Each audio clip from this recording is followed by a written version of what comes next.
grand merci de votre présence pour ce webinaire organisé par la CRES Hauts-de-France. Donc, je suis Rachel Lourinca, je suis chargée de communication à la CRES. Et donc, je suis en compagnie de Véronique Mangeot, qui est chargée de mission à l'Observatoire de la CRES, et d'Amandine Montuel, qui est chargée de mission également Observatoire à la CRES Hauts-de-France.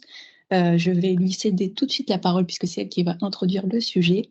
Je voulais juste vous dire que nous enregistrons en fait ce webinaire pour pouvoir après eh bien, le rediffuser sur notre site d'information ESSHDF. Donc voilà, n'hésitez pas à nous dire si ça vous pose ou non problème. Enfin voilà, l'idée c'est surtout de retransmettre après les ressources qu'on va déployer là dans ce webinaire. Donc Amandine, je te laisse la parole. Merci Rachel. Donc bonjour à toutes et à tous. Donc déjà un grand merci d'avoir répondu présent à notre invitation. Donc le sujet aujourd'hui, c'est donc l'entrepreneuriat des femmes dans l'ESS, et donc on va essayer un petit peu d'éclairer les enjeux autour de cet entrepreneuriat des femmes. Donc pour rappel, la CRES, elle se voit confier plusieurs missions dans le cadre de la loi, dont celle de soutenir la volonté d'entreprendre dans l'ESS. Et si on peut le faire sous l'angle de l'égalité femmes-hommes, bah, c'est encore mieux.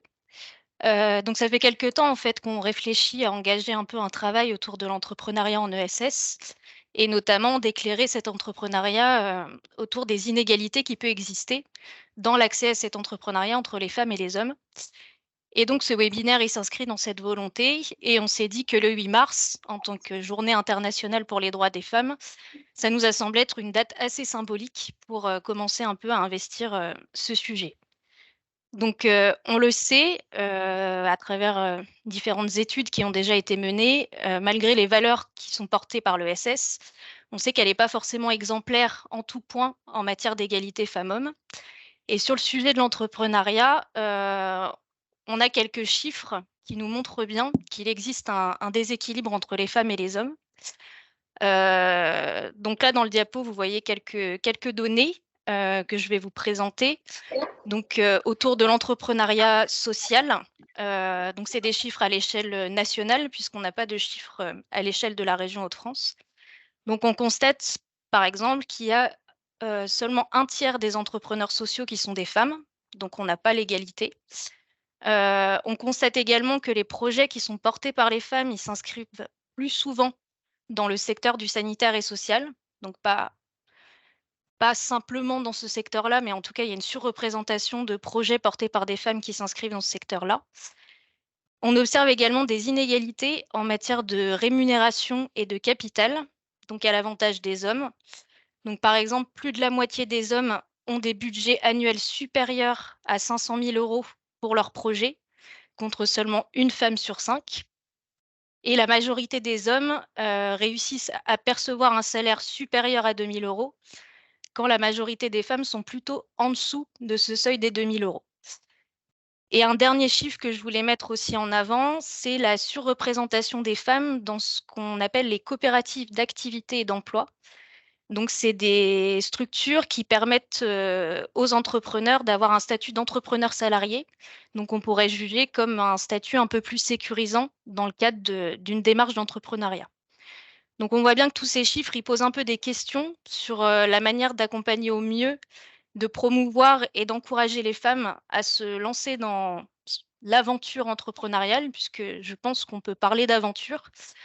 Et le dernier point que je voulais évoquer en introduction, c'est également que c'est un enjeu qui a été identifié par les pouvoirs publics, puisqu'il y a 2 ans, donc le 8 mars 2021, a été signé un accord cadre national, donc entre l'État, BPI France, la BNP Paribas et la Caisse d'épargne, pour s'engager pour le développement de l'entrepreneuriat par les femmes et réduire les inégalités observées dans les chiffres de la création d'entreprises. Et donc, suite à cet accord national, la région Hauts-de-France et la direction régionale aux droits des femmes et à l'égalité ont travaillé avec un grand nombre de partenaires dans notre région, et notamment nous, la CRES, on a été conviés pour les échanges, afin de proposer un plan d'action régional 2023-2024 pour l'entrepreneuriat par les femmes. Et donc, ce plan d'action, il se décline autour de 4 axes principaux. D'une part, la sensibilisation des jeunes publics, mais aussi des acteurs de la création d'entreprises sur la question de l'entrepreneuriat par les femmes. D'engager des actions autour du suivi dans post-création des projets portés par les femmes. Encourager la mobilisation des organismes bancaires aussi pour favoriser l'accès des femmes aux aides financières et d'engager aussi des actions dans les territoires dits fragiles, donc notamment les quartiers prioritaires de la ville. Donc ce webinaire, à travers les différents témoignages qui vont suivre, il a pour objectif d'identifier les enjeux, les freins et les leviers à l'entrepreneuriat des femmes. Donc c'est une première pierre aux travaux qu'on souhaiterait mener autour de cette question-là.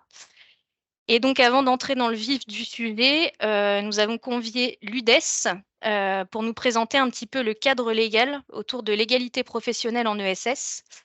Et donc, pour ce faire, je vais laisser la parole à Caroline Créton. Caroline, c'est à toi.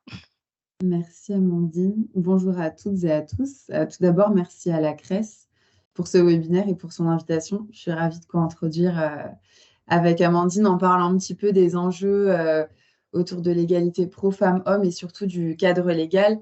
Alors, je vais peut-être vous rappeler en 2 mots ce que c'est que l'UDES. Donc, c'est l'Union des employeurs de l'économie sociale et solidaire.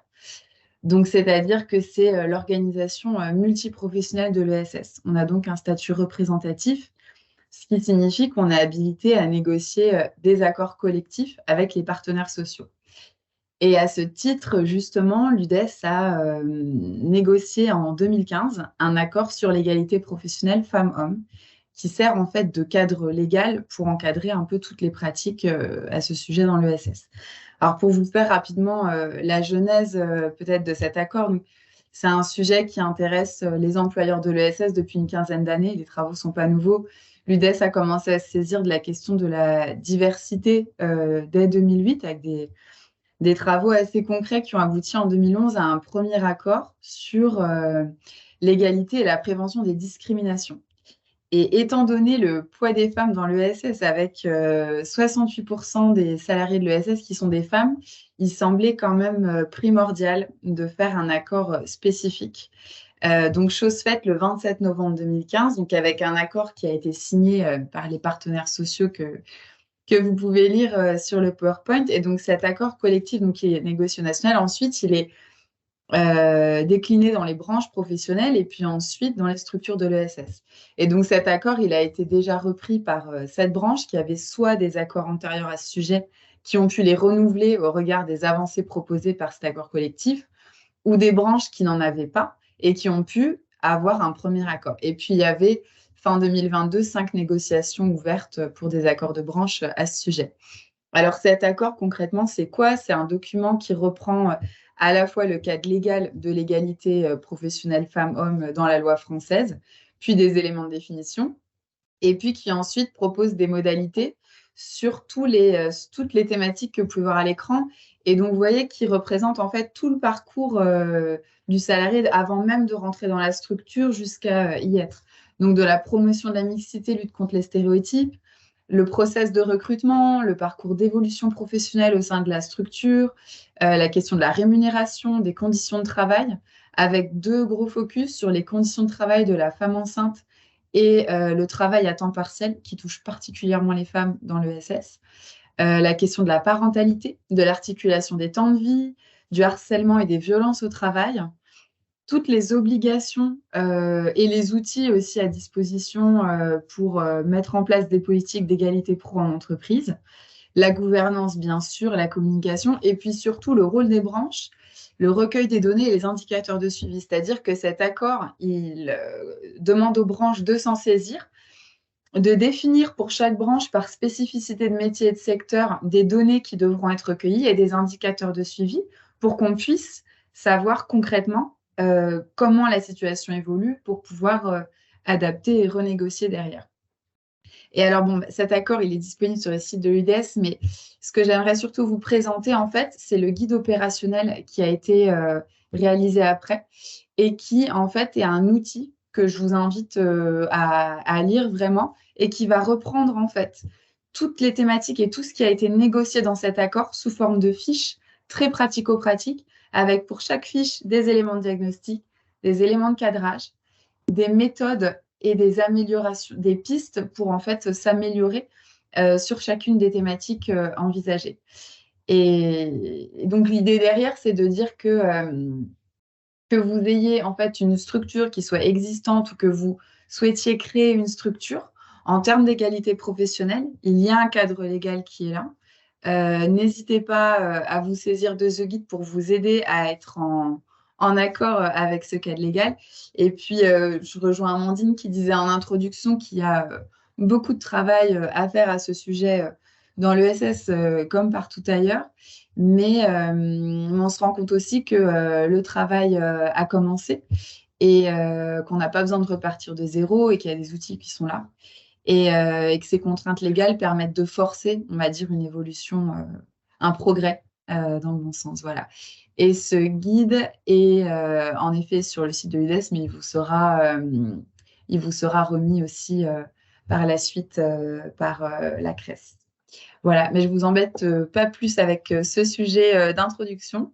Je vous remercie, puis je rends la parole à Amandine et Rachel. Un grand merci, Caroline, pour tes mots d'introduction et la présentation de cette ressource, effectivement, qu'on retransmettra à l'issue de ce webinaire. Je voulais juste faire un tout petit interlude. J'espère que tout le monde voit bien le PowerPoint parce qu'il y avait deux personnes qui ne voyaient pas. Donc, voilà. Normalement, oui, on voit bien. Voilà, moi, je le diffuse, en tout cas, depuis nous, notre connexion commune, à Véronique et moi-même. J'espère que tout va bien. Ok, super, très bien. Bon, merci. J'ai l'impression que ça se passe bien pour vous. Merci beaucoup. Alors, pour poursuivre ce webinaire, qui est donc dédié et qui est pour les femmes porteuses de projets dans l'économie sociale et solidaire, nous avons choisi de vous partager le témoignage de 3 structures qui accompagnent des femmes qui portent des projets. Alors, on a fait le choix de 3 personnes. On ne pourra pas être exhaustif, mais l'idée, ce sera justement de vous transmettre d'autres ressources par rapport à ça.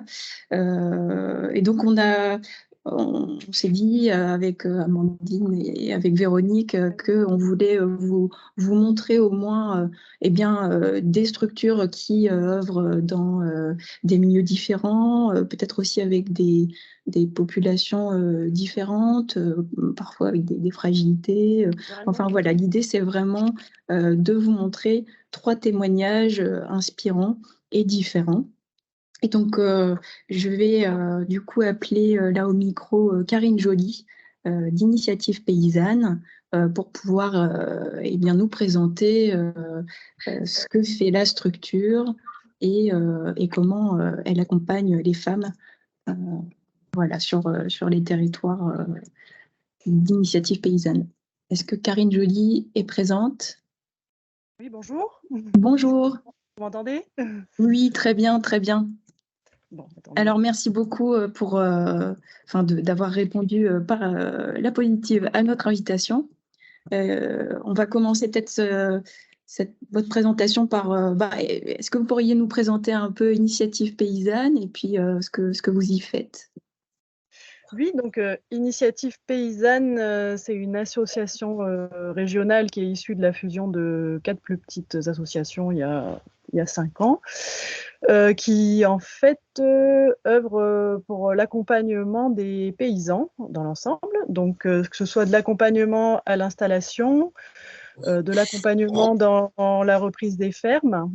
Il y a aussi tout un travail sur la filière de semences paysannes, de blé ancien notamment, avec des boulangers qui travaillent, qui sont soit paysans boulangers, soit avec des boulangers qui travaillent avec des farines issues de blé ancien. Et il y a tout un pôle de développement de l'agriculture paysanne. Donc l'agriculture paysanne, c'est une agriculture qui est définie dans la charte de l'agriculture paysanne et qui promeut un peu des principes d'autonomie, de travail avec la nature, de qualité des produits, de développement local, de transmissibilité, c'est-à-dire de faire des fermes vivables, entre autres, et de répartition, c'est-à-dire que le but, c'est que d'installer de nombreux paysans plutôt que de très grosses fermes.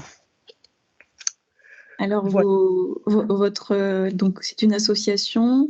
euh, Vous œuvrez sur l'ensemble du territoire des Hauts-de-France? Oui, tout à fait. Donc, historiquement, on est plus ancré sur le Nord-Pas-de-Calais, mais il y avait quand même quelques actions sur le versant Picard et qu'on essaye de développer un peu plus dans ces départements qui étaient un petit peu défavorisés au départ. Mais voilà, c'était un peu l'avantage de fusionner toutes les associations qui œuvraient dans le domaine pour avoir un impact plus large. Par vous accompagner des hommes et des femmes, ce qui, voilà, le cœur de notre webinaire est donc voilà, l'accompagnement des femmes. Qu'est-ce que vous pourriez nous dire sur l'accompagnement? Qu'est-ce que vous avez vu, observé sur le terrain avec Initiative Paysanne sur l'accompagnement des femmes? Alors, sur l'accompagnement des femmes, voilà, parce qu'on fait de l'accompagnement, il peut être sous forme collective, donc avec des formations. Donc là, c'est souvent différencié homme-femme. Et puis après, il y a de l'accompagnement individuel. Donc, on s'adapte à la situation du porteur de projet ou du paysan ou de la paysanne. Donc, il n'y a pas vraiment de spécificité dans l'accompagnement, si ce n'est que depuis 2 ans, on a un peu fait émerger des groupes de femmes en fait, qui se rencontrent. Alors, c'est sur tout le territoire, il doit y avoir 4 ou 5 zones géographiques, je ne sais plus exactement. Donc, on se rencontre souvent 1 ou 2 fois par an pour évoquer des problématiques un peu spécifiques à la femme dans le monde agricole. Et de là, il y a eu des besoins qui sont apparus et avec du coup des formations spécifiques aux femmes qui sont apparues.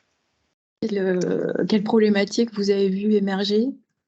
Alors, dans les problématiques émergées, alors moi-même, je m'installe en maraîchage avec mon conjoint et un collègue, donc je ne vais pas forcément vous parler de ma situation, mais justement, j'ai essayé de noter un petit peu ce que j'avais pu entendre à droite à gauche. Donc, c'est vrai que le milieu agricole est pourtant, est très féminin, mais la femme n'est pas très visible en fait dans ce monde, alors qu'elle a un très grand rôle. Il y a notamment un grand problème de reconnaissance, alors que 30% des chefs d'exploitation sont des femmes.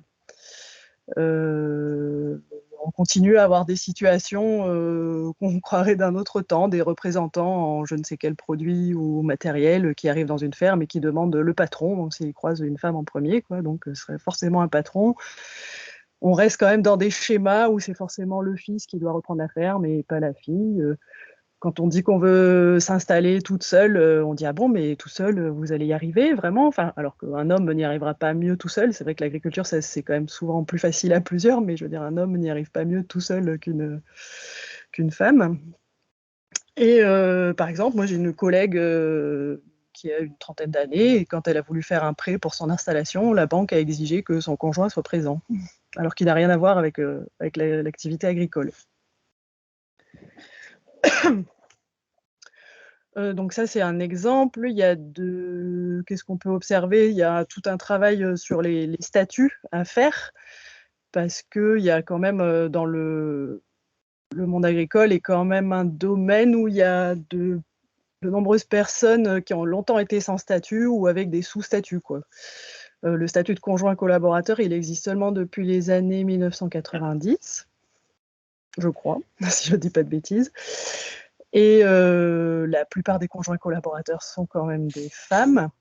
Et apparemment, on estime, je crois que c'est la Confédération paysanne qui estime qu'il reste 5 000 à 6 000 personnes sans statut dans l'activité agricole, ce qui veut dire donc pas de droits sociaux, pas de retraite. Et quand on dit, la Confédération paysanne, ils aiment bien dire que qu'est-ce qu'il y a pire qu'une retraite de paysan, c'est une retraite de paysanne. Voilà. Ensuite, dans les problématiques, il y a une problématique technique. Donc souvent, culturellement, les femmes sont peut-être moins à l'aise ou moins familières avec les sujets techniques, le matériel et tout ça. Mais du coup, plutôt que d'avoir de l'aide, on observe des cas Moi, j'ai pu voir une paysanne qui s'installait en grande culture. Elle est tombée en panne avec son tracteur où elle a eu un problème de pneu dans son champ. Elle a essayé de réparer et tous les voisins étaient là à regarder, mais personne n'est venu l'aider, par exemple, et en disant comment elle va s'en sortir, voilà. Donc, un peu mise à l'épreuve. Je pense que de nous-mêmes, les femmes, on a peut-être un peu moins confiance sur ces sujets-là. Souvent, le matériel n'est pas forcément adapté à des ergonomies féminines, en fait, ou alors des personnes plus petites. Enfin, là, c'est un peu, ça peut aussi, pour des hommes qui ne seraient pas dans une taille standard, ça peut fonctionner aussi. Mais voilà, souvent, on remarque quand même que les matériels sont lourds. Le tracteur, voilà, c'est des fois un peu trop grand. Enfin, il commence à y avoir des travaux d'adaptation du matériel, mais c'est quand même encore limité. Et puis toujours, dès qu'on commence à parler technique, on ne s'en réfère pas à des femmes, quoi. Même si on fait un tour de plaine chez une paysanne, on ne lui posera pas trop de questions techniques. On va lui poser des questions sur l'organisation, sur l'ensemble, mais c'est pas trop la référente technique, quoi. Je sais pas, un peu spontanément, c'est pas elle qui va être forcément très calée, quoi. Voilà, c'est un peu le genre de situation qu'on peut retrouver. C'est un peu spécifique, sans parler, oui, après, il y a... si on va jusqu'aux situations qui sont un petit peu du harcèlement, c'est aussi les maraîchères qui travaillent seules et quand il fait l'été, il fait chaud en serre, donc on est un peu en tenue légère.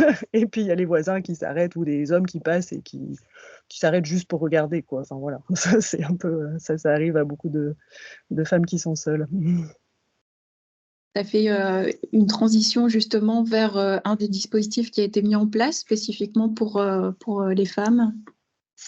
Oui, du coup, des groupes de femmes dont je vous parlais tout à l'heure, il y a plusieurs formations qui ont émergé. Je vais quand même d'abord citer, il y a des formations, par exemple, sur la conduite du tracteur. Alors au final, il y a quand même des hommes qui viennent parce que ça les arrange bien, parce qu'ils ne savent pas forcément mieux. Ou alors, on a tenté aussi une formation de soudure en non-mixité. Ce qui permet en fait souvent c'est vrai que quand il y a un groupe d'hommes et femmes et qu'on voit que les hommes ils sont déjà habitués à faire ça, on n'ose pas forcément poser des questions, on avance moins vite. Enfin, ça permet de donner confiance. Donc on a fait un petit essai de faire ça en non-mixité. Les participantes étaient assez contentes. Je ne sais pas si ça se refera. On va voir, évaluer si c'était l'utilité de le faire sous ce format-là ou pas. Mais sinon, on a aussi fait des formations d'autodéfense verbale pour les spécifiques aux femmes dans l'agriculture. Très bien. Et du coup, ça consiste en quoi? Vous vous réunissez avec combien de personnes et vous faites venir peut-être quelqu'un Alors moi, j'ai participé à une séance. Alors je suis un peu confuse. Je me rappelle du nom de la personne, c'est Robin Anders, mais je me rappelle plus de son organisme. C'est un organisme qui est sur l'île et elle est un peu spécialisée dans les formations d'autodéfense avec les adolescents et parfois autodéfense physique même. Voilà. Et donc, si je peux me permettre juste une intervention pour oui Robin Anders, la structure c'est Contrepoint. Voilà, c'est ça. Je vous remercie.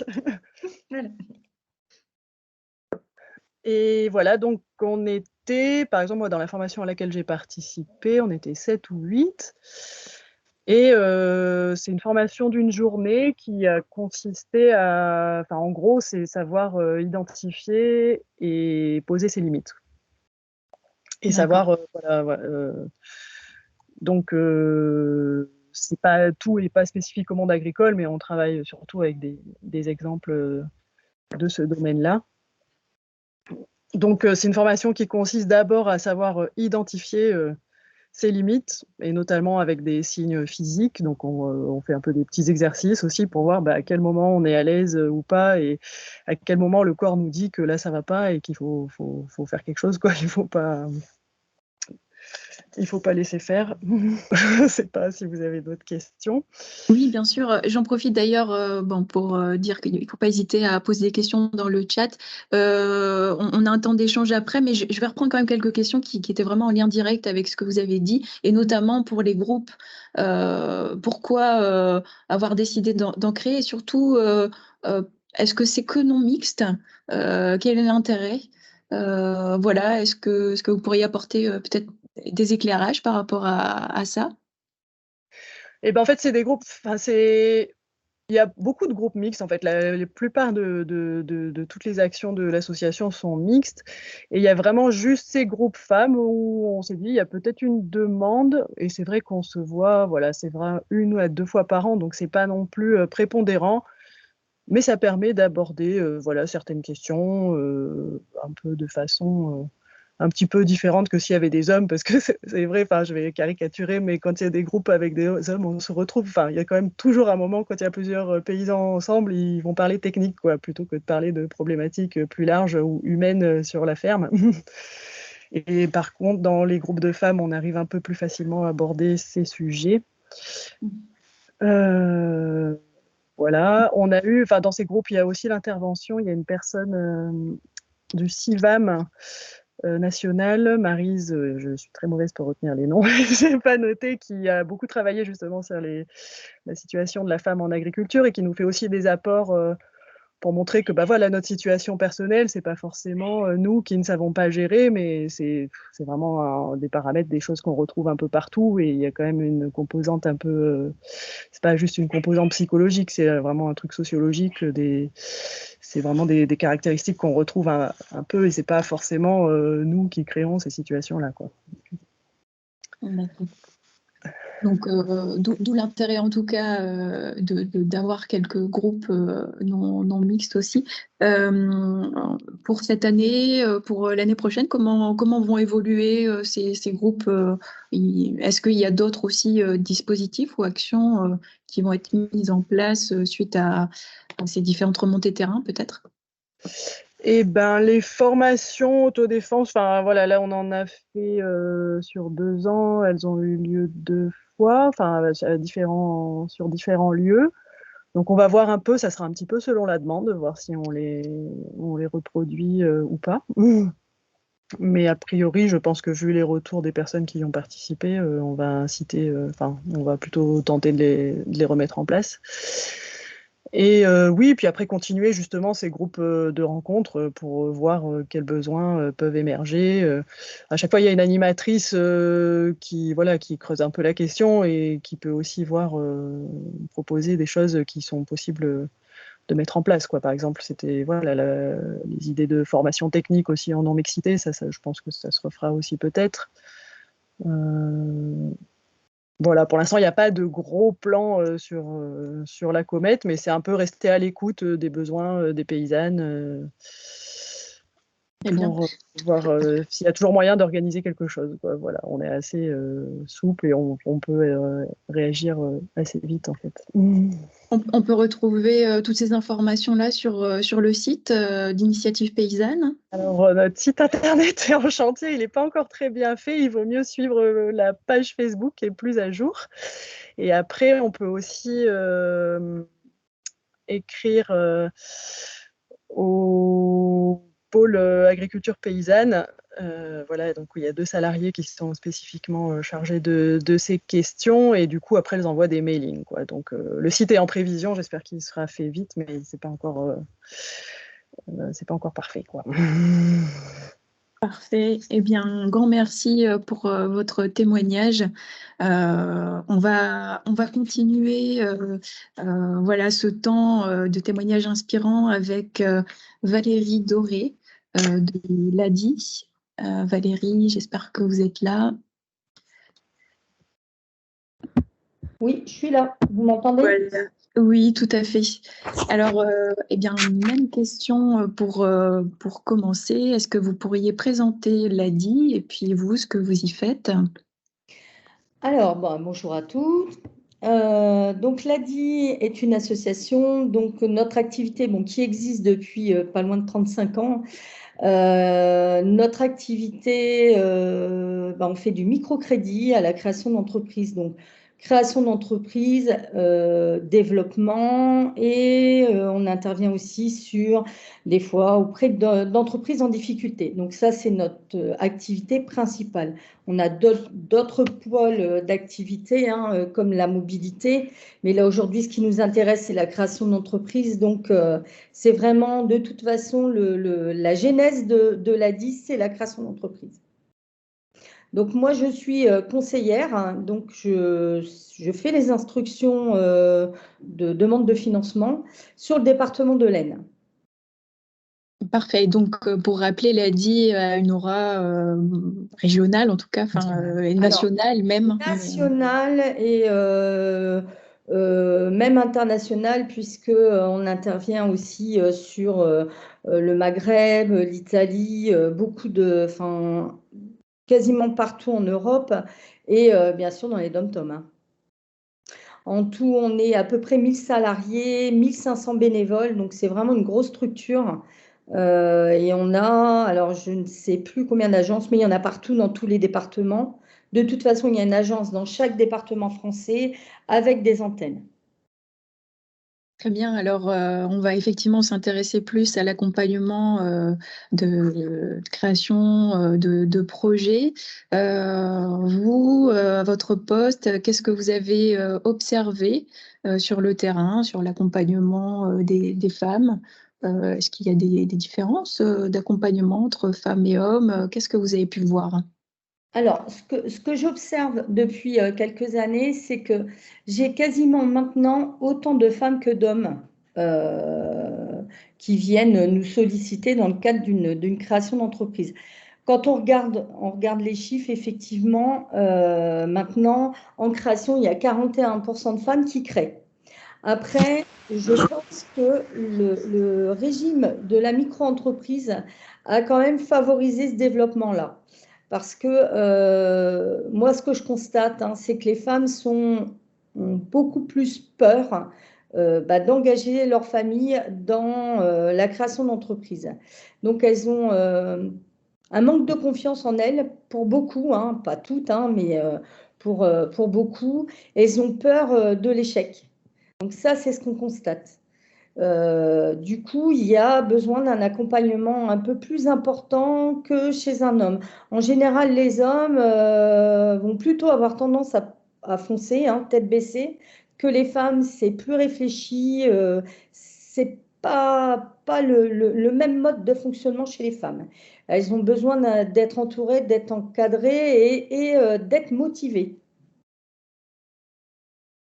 Très bien. Vous accompagnez combien de porteuses de projets à l'année? Alors, moi, par exemple, sur 2022, dans l'Aisne, il y a eu 120 prêts de filles.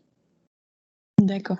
Donc, accordés, hein. Après, on voit plus de personnes que ça, hein, puisque quand je parle de prêts, c'est ce qui a été accordé dans l'Aisne. Donc, on a financé 120 entreprises. Sur les 120, on va à peu près, hein, je donne à la louche, mais de ce que je sais, on est sur 40% de femmes à peu près. D'accord. Peut-être juste rappeler un petit peu plus les notions de prêts accordés, hein, comment ça se passe, et puis peut-être nous dire un peu quelle est la typologie peut-être de population à qui vous accordez ces prêts. Alors, nous, l'a dit, on intervient auprès des personnes qui n'ont pas accès au prêt bancaire. Donc, pas accès au prêt bancaire, maintenant, c'est très vaste. Au démarrage, c'était plutôt les personnes bénéficiaires des minima sociaux. Maintenant, ça s'est un peu plus étoffé puisqu'on intervient auprès des bénéficiaires des minima sociaux. Ça peut être de personnes demandeurs d'emploi parce que les banques ont de plus en plus de mal à financer et même des fois, ça nous arrive de financer des personnes qui, moi, quand je reçois, j'ai de plus en plus de public que je reçois et je me demande pourquoi le banquier ne veut pas suivre. Et c'est toujours le problème de la micro-entreprise parce que de plus en plus de personnes créent en micro-entreprise et les banquiers ont du mal à financer ce type d'activité. Et c'est une activité qui est quand même majoritaire chez les femmes. Hein, la majorité des femmes créent des micro-entreprises. Donc, en termes de financement, et on intervient aussi auprès de personnes qui ont un fichage bancaire. Donc, si vous avez un fichage bancaire, les banques ne vous financeront pas à coup sûr. Donc voilà, donc à partir du moment où la banque dit non, l'ADI va intervenir. Le montant de financement peut aller de 100 € à 12 000 €, voire 15 000 avec un prêt complémentaire en fonction du financement. hein. Mais on va d'une très petite somme à financer à une somme plus importante, qui va de 15 000 € maximum. Donc, sur nos financements, on a du financement, donc du prêt bancaire, puisqu'on se substitue à la banque. Donc, c'est un financement, c'est un crédit, et qu'on couple avec des prêts à taux zéro. Parfait. Est-ce que il y a une différence pour les femmes et pour les hommes, justement, avec ce rapport bancaire? Alors, ce qu'on constate, hein, c'est que les prêts sont beaucoup mieux remboursés par les femmes. Donc, elles mettent un point d'honneur à rembourser. Quand elles s'engagent, elles s'engagent. Donc, c'est vrai qu'il y a moins de déficience chez les femmes que chez les hommes. Alors qu'au départ, le manque de confiance est plus important chez les femmes. Donc ça, c'est le constat qui est fait.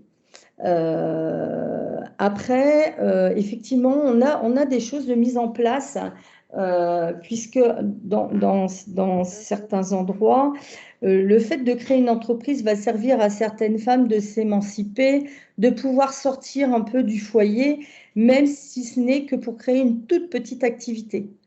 On peut être créateur d'entreprise pour une entreprise où on va être sur son activité à plein temps. Et puis après, on peut créer des entreprises qu'on appelle des activités complémentaires de revenus, donc des petites activités. Et on a des femmes, par exemple, issues des quartiers, qui vont se regrouper entre elles, ça c'est ce qu'on fait, qui se regroupent pour une même activité, hein, par exemple une activité de commerce, qui vont mettre leurs revenus communs, ils vont faire un pot commun et ils vont acheter un stock de marchandises ensemble pour revendre ensuite et se répartir les bénéfices. Donc ça, l'ADI a mis ça en place. Et du coup, pour les aider, on a créé ce qui s'appelle des prêts de groupe. Donc, on fait un financement. En général, quand on va faire un financement, on va à la banque, c'est nous qui empruntons et personne d'autre. Là, en l'occurrence, on peut aller sur des prêts de groupe. Alors, peu importe le nombre de personnes. En général, on va jusqu'à 4 personnes. Et c'est 4 personnes qui vont emprunter une somme.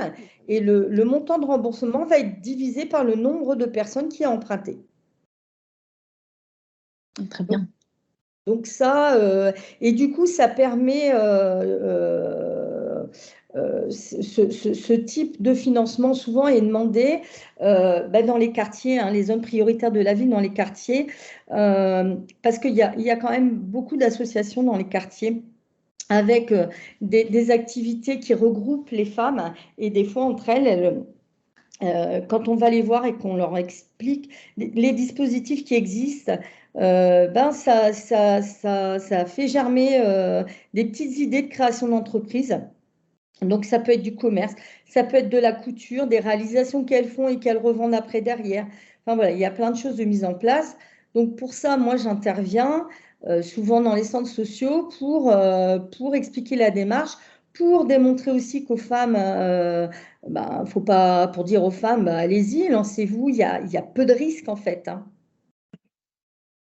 Très bien, l'idée vraiment de démocratiser en tout cas l'entrepreneuriat.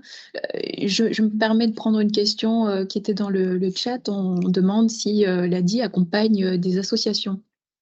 Non, non, pas d'association, désolée. Les personnes. Ce sont les personnes, hein? Oui, uniquement les personnes. C'est bien. Alors, pour parler aussi des dispositifs, de ce que vous avez mis en place à l'ADI, il y a une semaine qui est dédiée à l'entrepreneuriat au féminin. En tout cas, vous avez déjà organisé ça? Là, on a fait ça l'année dernière, hein. En fait, tous les ans, l'ADI organise, alors c'est plusieurs fois par an, hein, c'est 3 fois par an, l'ADI organise une semaine où on essaye de faire parler de nous, où on fait des animations un peu partout, donc des fois dans les centres sociaux, les pôles emploi un peu partout, pour expliquer ce que fait l'ADI. Et chaque année, enfin à chaque manifestation, il y a une thématique. La dernière manifestation, la dernière semaine de manifestation, la dernière fois, la thématique était justement la création d'entreprises chez les femmes. Donc ça, c'était notre thématique de la dernière fois. La prochaine, je ne connais pas encore la thématique, mais c'est pas à chaque fois dédié forcément aux femmes, hein. Très bien. Mais en tout cas, ça a fait germer des idées par rapport Oui. à justement cette semaine sur la création. Oui, parce que en fait, quand on intervient, alors que j'intervienne sur des semaines dédiées aux femmes ou pas, je suis moi-même une femme, donc forcément, je suis un petit peu sensibilisée. Et quand j'interviens, j'ai quand même autant de femmes que d'hommes sur les réunions de la création d'entreprise. Donc ça permet, et des fois, on a des femmes qui viennent accompagner leurs conjoints. Et du coup, je me rappelle, par exemple, je vais prendre l'exemple d'une dernière réunion que j'ai faite où j'avais une personne qui n'était pas là forcément pour créer une entreprise. Elle était venue avec son conjoint et cette personne-là était elle faisait une activité d'aide à la personne, hein. Et donc, je lui ai dit, mais vous avez des personnes qui font de l'aide à la personne, mais du coup, qui créent leur propre entreprise, qui ont leurs propres clients et du coup, qui sont indépendantes. Et elle n'y avait pas pensé. Finalement, en tout cas, ça débloque voilà, des craintes. C'est ça. Voilà. C'est ça. Parce que, bon, il y a des activités qui ne nécessitent pas forcément un financement au démarrage. On va prendre l'exemple de cette dame. Cette dame, elle est assistante, hein, chez les personnes âgées. C'est son métier déjà, elle travaille déjà là-dedans, mais vous savez très bien que ces activités-là, en général, les horaires sont compliqués, c'est 20 heures, c'est pas des temps complets. Enfin voilà. Donc ça pourrait venir en complément de revenus. Déjà, pour faire cet emploi, bah, il faut une voiture. Comme elle fait déjà cette activité-là, elle a déjà son véhicule. Donc ça ne nécessite pas des besoins supplémentaires pour créer cette activité. Donc voilà, il faut juste se tenir au courant de la réglementation et des obligations, même vis-à-vis de son employeur. Mais voilà, il n'y a pas de... Donc avec un accompagnement, quand on ne maîtrise pas, il suffit de demander et surtout de se renseigner sur les activités auprès d'organismes, hein. Il y en a plein, hein. Eh bien, est-ce que, même question hein, que pour Caroline Joly, pardon, est-ce que il y a des actions qui sont programmées pour cette année, et puis où est-ce qu'on peut se renseigner pour savoir comment on peut être accompagné par l'ADI? Alors, nous, le site de l'ADI, sur le site de l'ADI, vous avez toutes les infos. Il y a des formations en plus en e-learning. Il suffit de vous inscrire, vous pouvez y aller. Alors, il y a des formations qui sont réservées aux personnes qui sont déjà accompagnées par l'ADI, donc qui sont fermées si vous n'êtes pas accompagné. Mais après, il y a des formations qui sont ouvertes. Il y a, c'est une mine. Je vous invite à aller sur le site de l'ADI, c'est une mine d'informations. Il y a plein d'informations. Vous avez un calendrier de tout ce qui va se passer. On met également, nous, en avant aussi, puisque l'ADI travaille en partenariat avec d'autres structures, notamment pour le financement, hein. On fait du financement. Quand j'interviens sur des réunions, par exemple, je vais parler de financement, mais je parle du financement général. Je parle pas forcément que du financement de l'ADI, parce que toutes les personnes ne sont pas, vous avez des personnes qui sont éligibles, vous avez des personnes qui sont éligibles au prêt bancaire, qui ne viendront jamais voir l'ADI, et c'est dommage de se fermer uniquement sur ce que fait l'ADI. Donc, il y a des garanties femmes. Enfin voilà, on travaille avec tous les organismes et vous avez toutes les infos sur le site de l'ADI. Parfait. Très bien. Un grand merci, Valérie, pour votre témoignage. On va terminer avec, en tout cas pour ce temps de témoignage inspirant par la BGE Picardie. Et donc, je vais donner la parole à Hélène Rouzet, qui est responsable du pôle économie sociale et solidaire à la BGE Picardie. Et donc, voilà, Hélène, je te laisse la parole. Est-ce que tu pourrais présenter la BGE Picardie et puis ce que tu y fais? Oui, bonjour tout le monde. Donc BGE Picardie, c'est l'accompagnement à la création d'entreprises, entreprises classiques.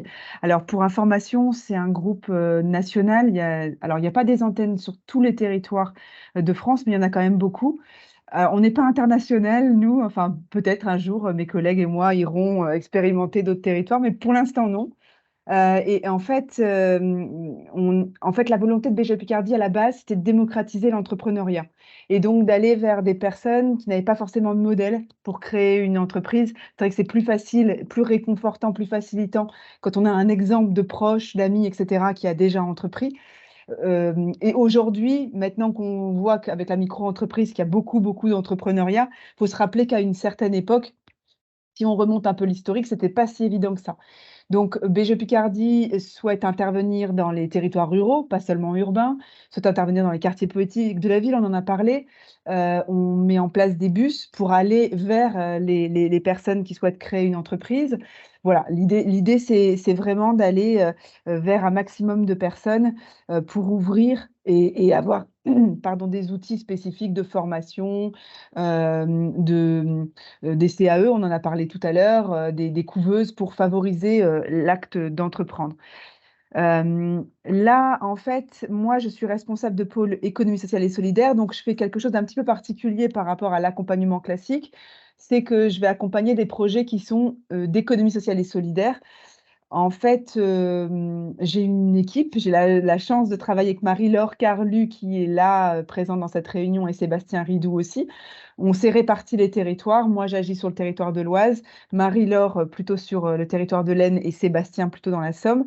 Et on a le plaisir justement d'identifier des projets qui sortent un peu du lot et donc qui ne sont pas forcément classiques, qui vont vouloir agir différemment. D'ailleurs, j'ai vu une question à ce sujet de dire qu'une activité de conseil en sobriété numérique, est-ce qu'elle était d'ESS? Alors, c'est une grande question. En fait, concrètement, on est là pour répondre à ce type de questions parce qu'en fait, concrètement, ce n'est pas la thématique qui va être différenciante dans l'ESS, c'est la manière de fonctionner. Où est-ce qu'on veut porter les choses? Est-ce qu'on veut aller vers différents publics? Est-ce qu'on a un onglet collectif ou pas? Est-ce qu'on est seul? Est-ce qu'il y a un groupe projet? Où se situe l'utilité? Quel type d'utilité on cherche? Enfin, c'est dans l'émergence du projet, dans le travail sur le projet qu'on voit si ce projet est ESS ou pas. Pour prendre les statistiques globales, parce qu'en fait, pour vous parler de l'ESS et l'entrepreneuriat féminin, il faut que je vous reparle au global ce que ça donne sur BGE Picardie. On a 4468 parcours, donc c'est les statistiques 2021. Hein. On a donc 4500 parcours globaux ESS, et ça ne s'affiche pas, c'est pas grave, je vais les dire à l'oral, c'est pas grave, et les chiffres n'apparaissent pas. En tout cas, moi, je les ai, donc c'est bien. Et donc, en fait, sur les 4500 parcours environ, bien entendu, c'est parce que les gens viennent nous voir qu'ils vont forcément créer une entreprise. Donc, on a un rapport d'un tiers, en général, de personnes qui vont jusqu'à la création d'entreprise. Ça, encore une fois, c'est sur l'entrepreneuriat classique. Et il faut savoir aussi une donnée intéressante, c'est qu'au sein de BGE Picardie, on accompagne 20% de salariés. Donc, tout le reste, c'est des demandeurs d'emploi, c'est des bénéficiaires des minima sociaux, c'est différentes personnes. Et au nombre de personnes qui accompagnent, au nombre de projets d'entrepreneuriat classique, on accompagne 48% de femmes. Donc, globalement, l'a dit, c'était 40 et quelques pourcents. Voilà, on est sur un peu moins de la moitié. Au niveau ESS, c'est totalement différent. Donc, pour vous rappeler, au sein de l'accompagnement ESS, en tout cas tel que nous, on le fait pour BGE Picardie, on accompagne spécifiquement les projets ESS pour ces territoires depuis 2020. C'est sur un dispositif qui s'appelait Starter ESS, qui s'appelle maintenant Access.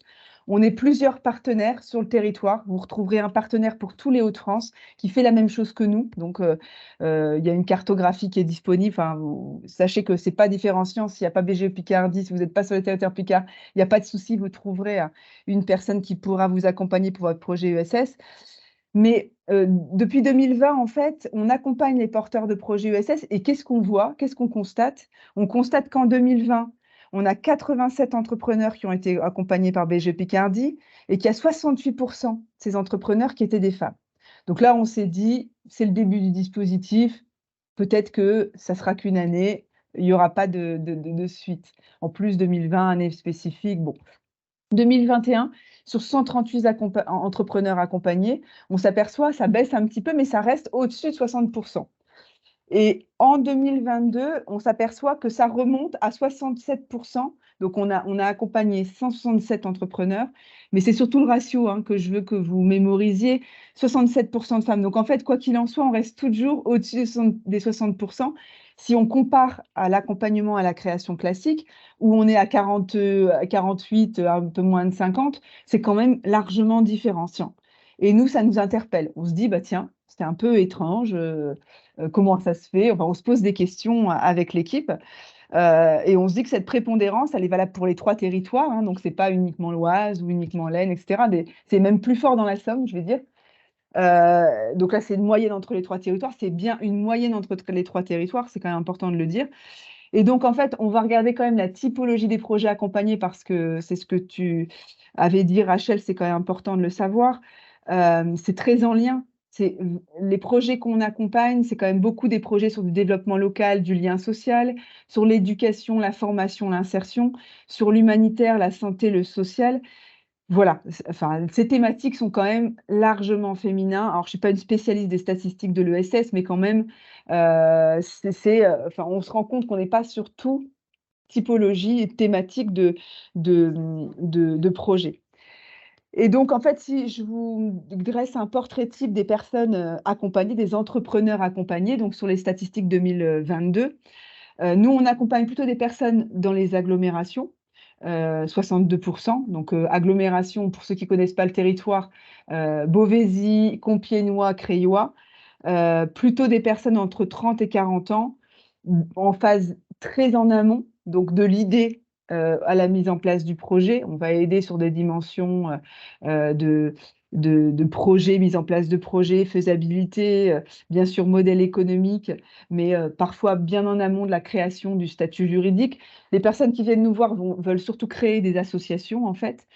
Et les personnes, en fait, ce qui est super intéressant sur la typologie des entrepreneurs, c'est qu'en fait, très peu s'identifient comme entrepreneurs de l'ESS. En fait, on arrive à les accompagner parce qu'ils sont accompagnés par mes collègues de la création d'entreprises classiques. Et comme mes collègues sont sensibilisés par le pôle ESS à repérer des projets justement d'économie sociale et solidaire, c'est eux qui nous réorientent des projets en nous disant, tiens, ce projet-là, il y a une dimension collective, ce serait bien que vous puissiez échanger avec eux. Ce projet-là, il est sur une thématique d'économie circulaire. Est-ce que c'est pas intéressant de faire un échange pour voir si ce projet est ESS ou pas? Voilà, c'est nos collègues qui nous aident à identifier le projet, les projets qu'on va accompagner, parce que soyons clairs, très peu de personnes arrivent en disant « j'ai un projet ESS, je dois être accompagné ». En général, on vient avec un projet, on vient avec des questions et on souhaite être accompagné par rapport à ça. Et d'ailleurs, on va aider à la définition des activités qui n'est pas toujours très, très claire pour les personnes qui viennent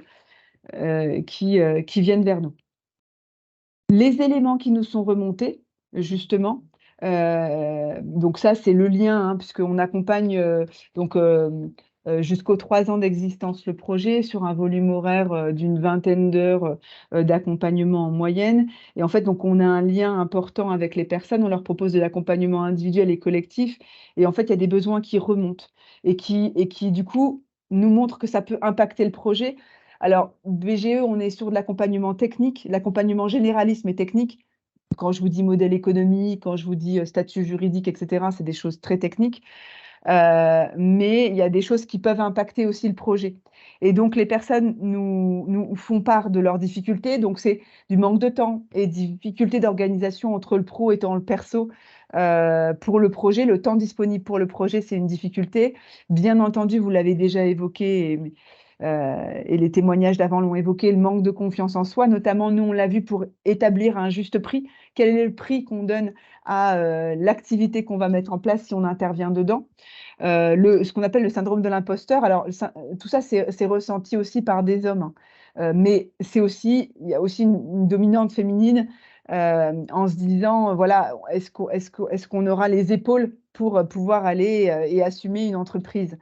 Et puis, aussi une difficulté à assumer ses freins, et notamment une solitude parfois, mais qui est ressentie par beaucoup d'entrepreneurs, mais aussi beaucoup de femmes qui peuvent parfois être isolées sur des territoires et qu'il est important d'écouter et d'entendre ces différents éléments.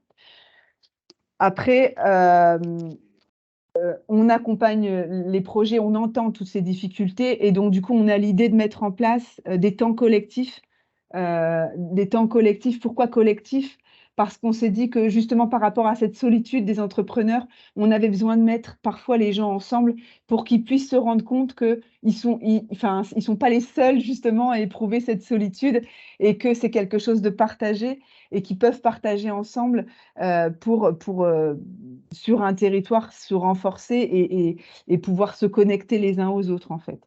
Et donc, on a eu la chance de pouvoir faire un appel à prestataires sur ces différentes difficultés. Donc, on a identifié, voilà, comme je vous disais juste avant, le manque de temps, difficultés d'organisation pro-perso, les difficultés de confiance en soi, etc. On a fait un appel à prestataires et on a eu la chance de rencontrer Claire Bourassé, qui intervient dans des programmes pour faire confiance, pour se donner confiance aux femmes, des programmes spécifiques, notamment sur Paris, surtout d'entrepreneuriat féminin. Et donc, elle intervient sur le programme Les femmes ouvrent la voie, VOIE, mais avec le jeu de mots, et je trouvais ça assez intéressant.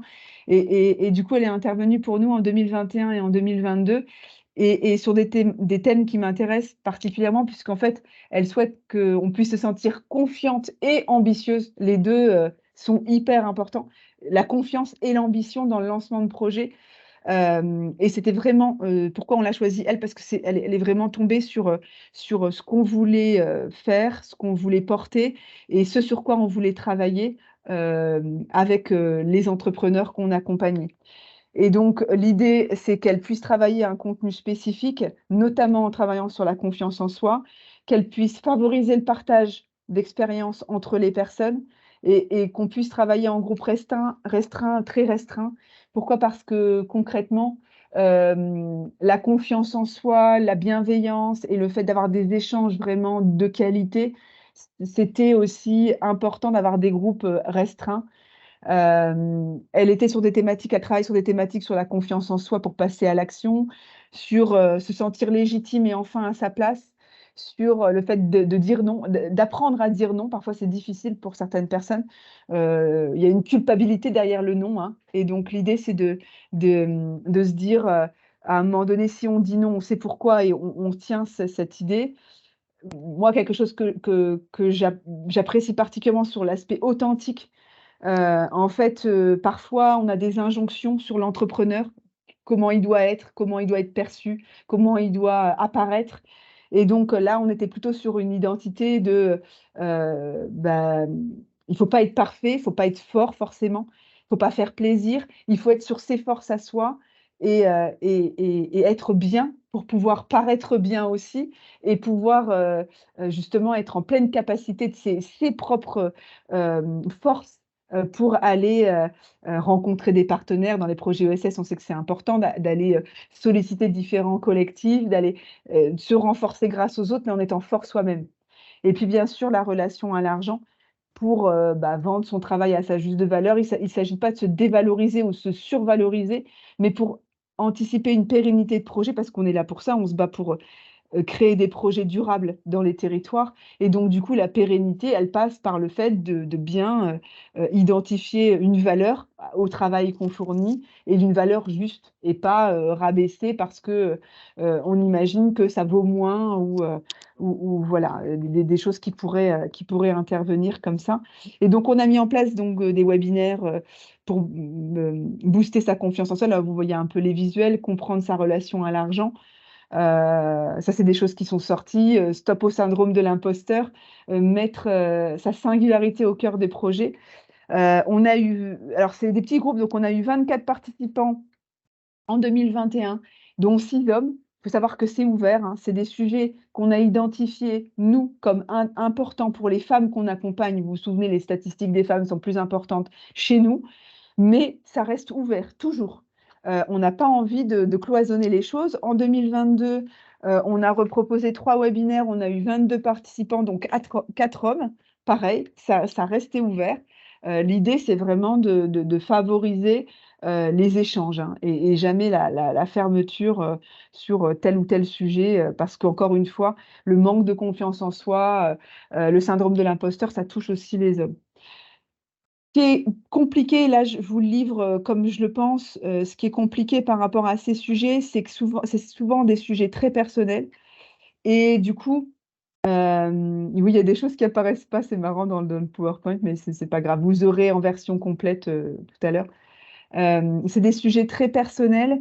Et donc, du coup, nous, on est quand même des techniciens, des techniciens, même si c'est pas, enfin, ça peut être vu comme un mauvais mot. Moi, je le vois comme un bon mot, c'est-à-dire que concrètement, on va aider concrètement par rapport au projet. Là, c'est des thématiques très personnelles et c'est pour ça qu'on est allé chercher justement une ressource qui avait l'habitude de traiter ces sujets. Ça peut vraiment impacter énormément le projet, mais nous, on n'a pas de temps dédié de manière trop importante à ces sujets-là et c'est un regret ou c'est une remarque. Enfin, en tout cas, il faut vraiment l'identifier comme ça. Et c'était de l'eau. oui, pardon.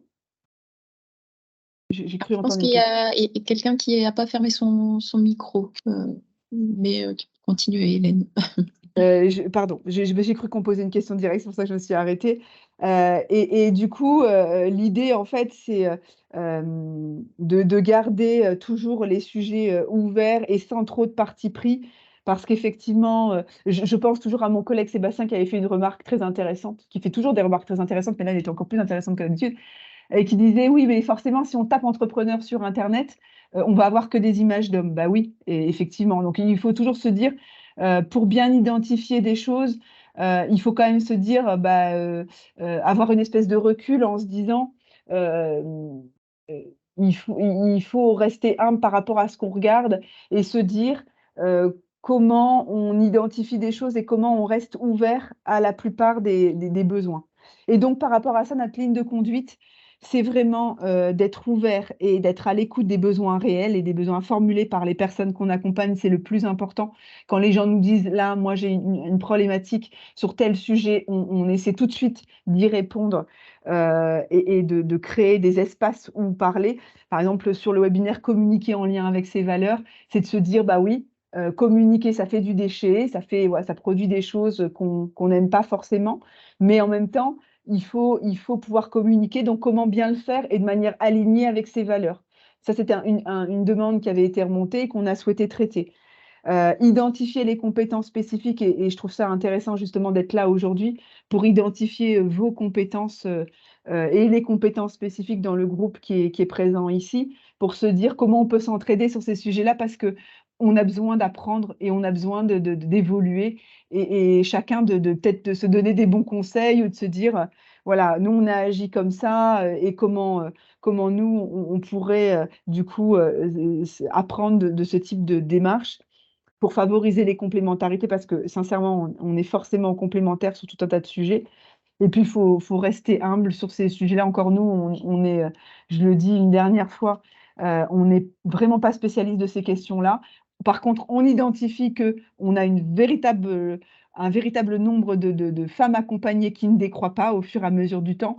Donc, ça nous amène à penser, à réfléchir sur le sujet et à accompagner aussi des structures qui aimeraient aller plus loin sur ces réflexions et pour lesquelles, oui, nous, comme on n'est pas spécialistes, ce sera avec plaisir qu'on pourrait aider à notre mesure les personnes qui voudraient travailler spécifiquement sur, oui, est-ce qu'un projet ESS est plus durable dès lors qu'il est féminin ou pas? Est-ce qu'il arrive à avoir un budget supérieur ou pas? Enfin, des choses qui pourraient être intéressantes.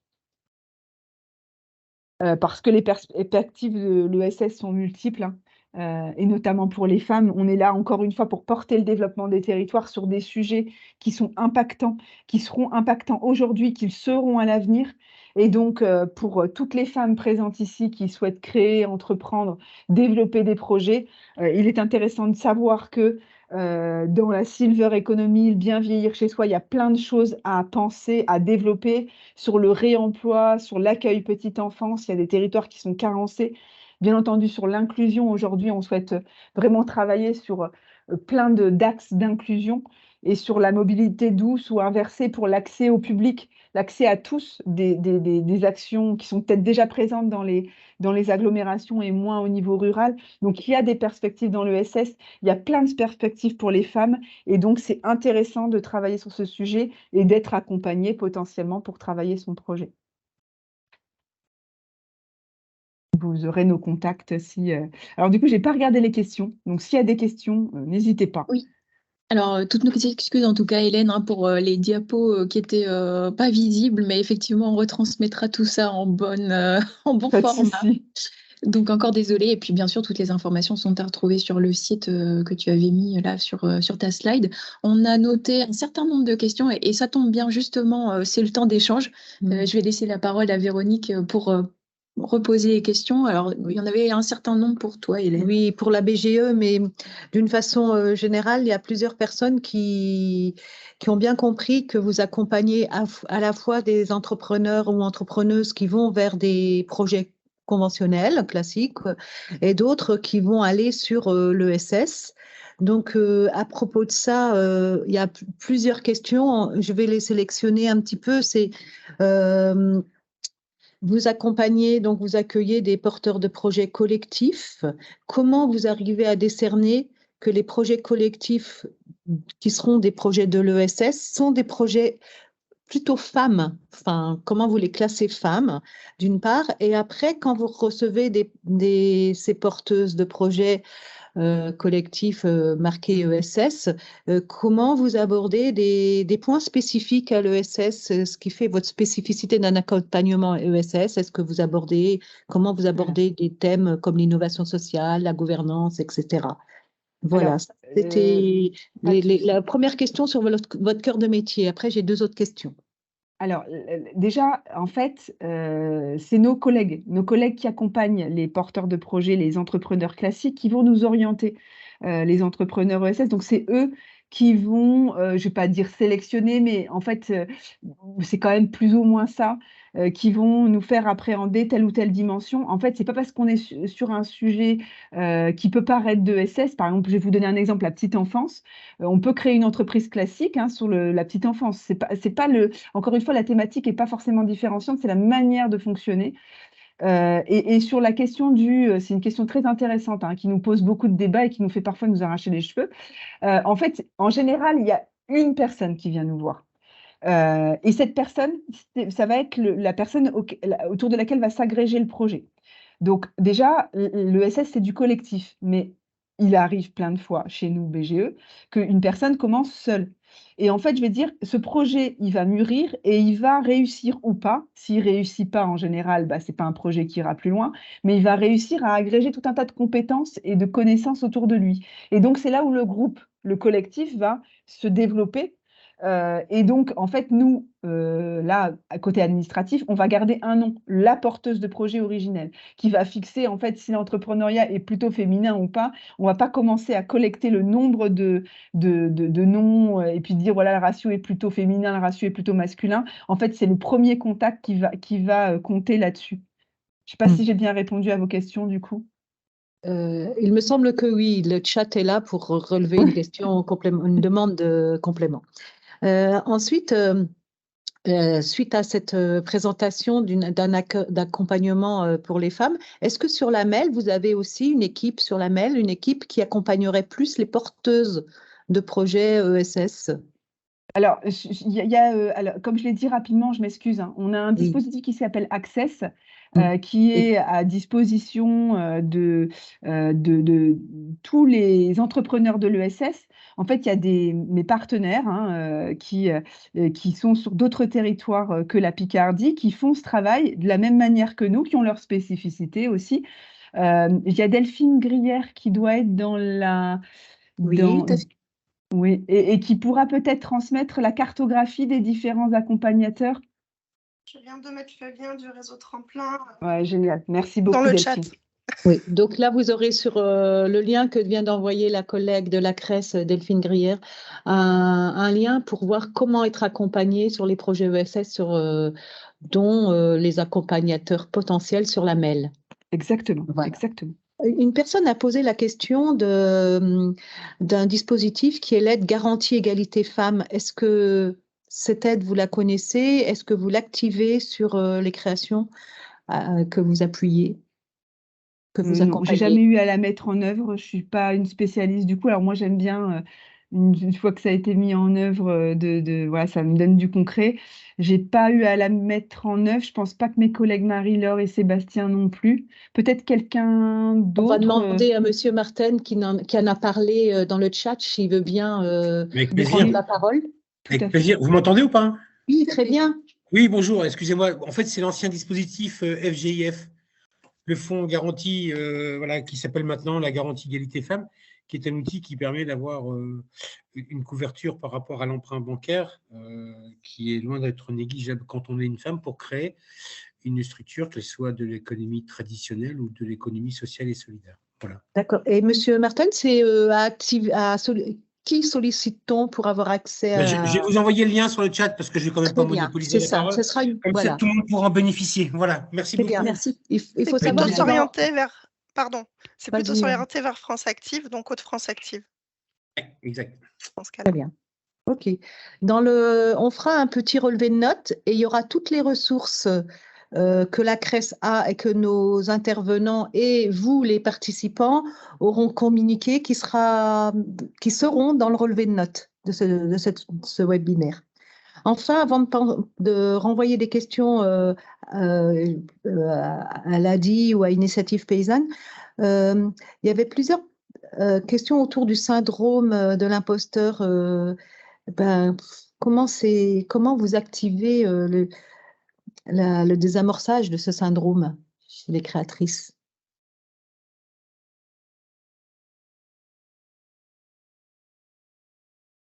Hélène? Oui, je réfléchis en fait à la bonne manière d'appréhender les choses. Encore une fois, il faut reconnaître parfois ses limites en tant qu'accompagnateur. Je pense que c'est important. Nous, on est vraiment sur de l'accompagnement technique.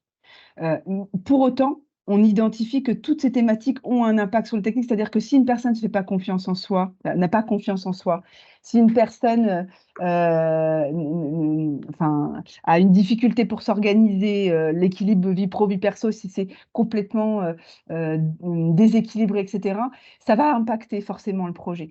Nous, en fait, on ne souhaite pas du coup mettre ces questions à côté parce que forcément, on sait que ça a un impact sur les projets, sur ce qu'on va gérer, ce qu'on va travailler avec la personne. Cela dit, rappelez-vous, on n'est pas des spécialistes de la question et en aucun cas, on pourrait travailler ces questions-là en se disant, voilà, nous, on sait exactement ce qu'il faut faire, on a telle manière de voir et telle manière de faire. C'est pour ça qu'on est allé chercher une ressource qui n'est pas Claire Bourrassé du programme Rouge, ce n'est pas la seule personne à travailler sur ces sujets-là, hein, mais on est allé chercher à un moment donné pour travailler sur ces sujets qui nous a aidés sincèrement à aller plus loin sur les projets et à créer quelque chose de bienveillant et des personnes qui avaient vraiment non seulement envie de travailler avec nous, mais qui avaient plaisir à nous dire, à communiquer leurs difficultés, qui n'avaient pas de réticence. Et ça, je trouve que c'est important de bâtir un lien de confiance beaucoup plus large que sur uniquement des rendez-vous techniques sur un projet. Ça, c'est hyper important. Mais moi, je suis bien en peine de vous donner Oui. des conseils là-dessus. Voilà, je ne peux pas aller plus loin que ça, en fait. Peut-être Très en bien. ajoutant, Hélène, excuse-moi, c'est Marie-Laure, en ajoutant le fait que ce soit sous codev, enfin atelier de co-développement, les personnes se sentent moins seules avec cette prise de conscience de syndrome de l'imposteur. Ah ok, je suis Exactement. pas toute seule, il y a d'autres personnes, on peut parler plus librement et on avance ensemble. C'est surtout le format codev qui aide. Exactement. Parce que le format codev, il est vraiment très, très important pour nous en se disant, on n'est pas l'accompagnateur au-dessus, on est l'accompagnateur facilitateur et où les gens qui s'expriment, qui se rencontrent et qui voient que les personnes en face ont les mêmes limites, ont les mêmes difficultés, etc., ça les rassure en fait, tout simplement. Et là, c'est pas nous qui disons soyez rassurés, etc. Elles le voient, elles l'entendent, elles le vivent. Tu as raison, Marie-Laure, c'est hyper important. Est-ce que vous pourriez juste rappeler ce que c'est que codev? Peut-être des personnes ne savent pas vraiment en quoi ça consiste. Alors, les temps de co-développement, on peut les travailler différemment. Nous, on a choisi un parti pris un petit peu spécifique. En fait, c'est pour vous dire qu'on fait de l'accompagnement individualisé, mais on fait de l'accompagnement collectif. Et en fait, au départ, on faisait du descendant. Donc, on traitait n'importe quelle thématique et en fait, on invitait des gens et on donnait un sujet. Après, on s'est dit, bon, c'est quand même gênant parce que, mis à part le tour de présentation, les gens échangent pas entre eux et ils se connaissent pas. Et des fois, ils nous disaient à la fin, bah oui, vous pourriez nous en dire plus sur tel projet. Donc là, on s'est dit, bon, c'est un peu dommage. Et puis, sur certains sujets, on se disait c'était pas tellement le contenu qui était important, c'était le fait que les gens puissent échanger. Et donc, le format Codev, nous, comme on le travaille et comment on l'a travaillé, on a quand même un sujet de prédilection, donc voilà, la confiance en soi, etc. Et on va faire travailler les gens en petits groupes tout en sachant que à la fin, on donnera quelques petits outils, quelques pistes de réflexion, mais c'est vraiment l'animation et le fait des échanges en interne, en n'ayant pas personne à la totalité de la connaissance et d'autres pas du tout. Chacun va apporter son lot de connaissances, son lot d'expérience et va le porter à la connaissance de tous et ça va faire avancer tout le monde. C'est quelque chose de très riche, de pas descendant du tout, de très participatif et qui crée quelque chose, une certaine émulation avec des gens qui ont envie de se retrouver et envie d'avancer ensemble. Eh bien, un grand merci. Je pense qu'il n'y a pas d'autres questions dans le chat. N'hésitez pas si vous en avez. De toute façon, on aura encore un temps d'échange voilà, à la fin de ce webinaire. Merci encore, Hélène, pour ton témoignage et tes réponses voilà, aux nombreuses questions. Je vais maintenant eh bien, appeler au micro Jean-Paul Moutier. Je l'avais vu se connecter tout à l'heure et poser d'ailleurs une question. J'espère que vous êtes là. Est-ce que vous m'entendez? Oui, très bien, très bien. Oui, bonjour. Alors, bonjour et merci d'avoir aussi répondu oui à notre invitation. Voilà, on a voulu vous faire intervenir un peu avec un regard et une prise de recul, je dirais, par rapport à tous ces témoignages.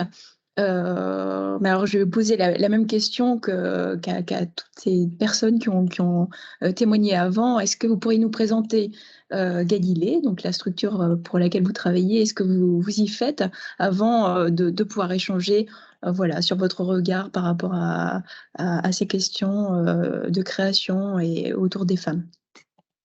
Ok. Alors, Galilée, c'est une structure qui existe depuis un peu plus de 20 ans maintenant, qui, depuis sa création, donc nous sommes installés sur Saint-Omer.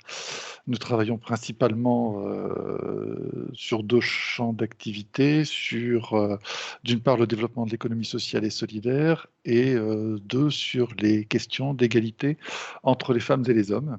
On travaille en étroite collaboration avec la direction régionale aux droits des femmes et à l'égalité depuis que l'association existe. Et là-dessus, on travaille à l'échelle, sur ce thème-là, on travaille à l'échelle des Hauts-de-France.